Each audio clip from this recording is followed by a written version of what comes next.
ambon sa iba't ibang bahagi ng bansa. Ano kaya ang sanhi nito at magpapatuloy ba ang ganitong klima? Alamin natin ang mga kasagutan mula kay April Enerio live sa Pag-asa DOST. April?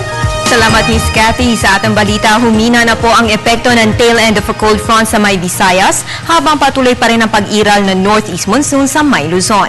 Ayon kay Pag-asa weather forecaster Ricky Fabregas, humina nga ito tail end of a cold front, kasi from moderate to heavy rains ay light to moderate rains na lamang ang dulot nito dyan sa may bandang Visayas at Northern Mindanao. Pero ngayon ay lumawak naman ang sakop nito dahil ang mga probinsya ng Aurora at Quezon, Bicol Region, Eastern Visayas, Northern Mindanao at Caraga Region ay makakaranas nga nitong mga manakanakang pagulan na sinasabi mo, Miss Cathy, mga light to moderate rains po yan na dulot ng naturang weather system. Habang Cagayan Valley ay makakaranas naman ng mahihinang pag-ulan dahil sa northeast monsoon. Dito sa Metro Manila at natitirang bahagi ng Luzon ay maganda ang panahon at makakaranas lamang ng mga pulupulong mahihinang pag-ulan. Ayan nga po, maganda ang nakikita natin sa ating MTSAT.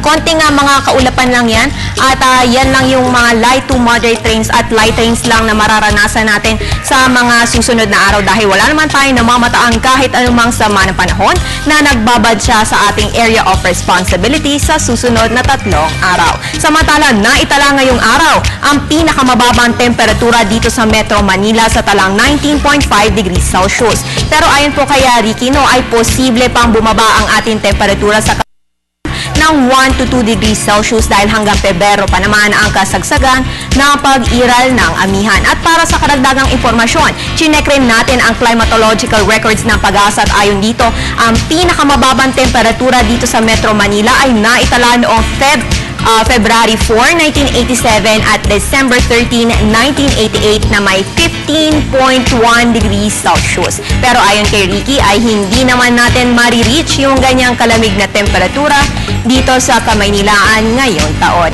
Sa iba pang balita, inaasahan pa rin ang malalaking alon sa mga karagatan ng Luzon at Visayas.